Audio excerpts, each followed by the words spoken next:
Everyone, so the big mystery surrounding the opening of Dutton Ranch is where exactly Casey Dutton was when the devastating fire destroyed Beth and Rip's Montana Ranch.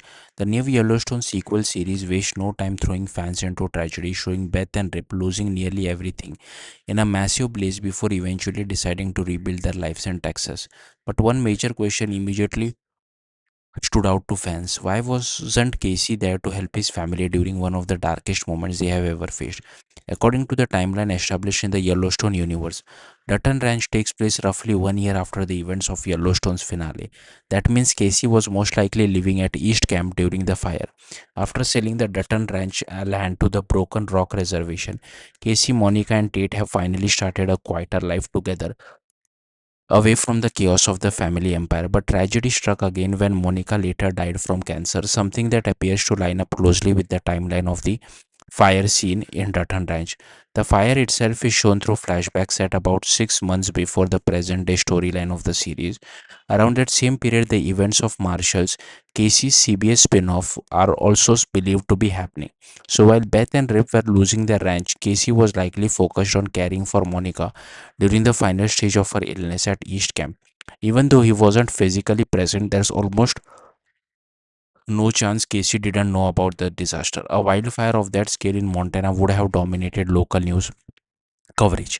East Camp may have destroyed from Beth and Rep's ranch geographically, but it wasn't isolated enough for something that massive to go unnoticed. The ranch Beth and Rep owned sat west of Dillon, Montana, while Casey's home near Broken Rock Reservation was in different part of the state. In theory, if Casey had tried to reach them during the fire, he may have even had to cross dangerous burning territory to do it.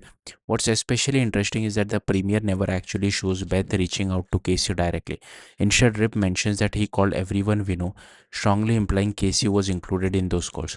But rather than joining Beth and Rip, Casey stayed behind in Montana, while Walker ended up helping the couple find a new opportunity at the Edwards Ranch in Rio Paloma, Texas. That decision ultimately sets up the central story of Dutton Ranch, with Beth and Rip attempting to start over in an unfamiliar territory. At the same time, Marshalls is focusing heavily on Casey's new character in federal law enforcement.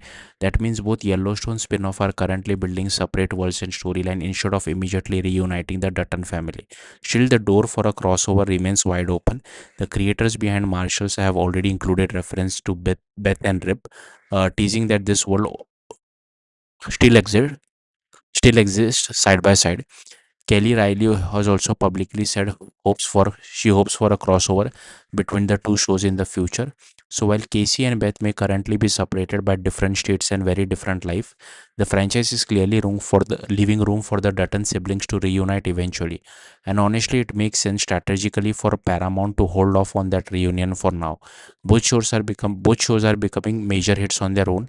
Marshall has already secured another season on CBS, and Dutton Ranch is expected to perform just as strongly on Paramount Plus. Since both series are thriving independently, there's no rush to bring everyone back together immediately, but long term it feels almost inevitable. The Yellowstone universe has always centered on family loyalty and legacy. Seeing Casey reconnect with Beth and Rip somewhere down the road feels less like a possibility and more like an eventual event the franchise is slowly building towards. For now, though, the Dutton family remains divided. Casey is rooted in Montana, carrying the emotional weight of Monica's death while adjusting to life as a federal marshal. Beth and Rip, meanwhile, are trying to carve out a new future deep in Texas after losing everything in the fire. The distance between them may be large right now, but in the world of Yellowstone, family stories always have a way of circling back together. Thank you for watching. Bye.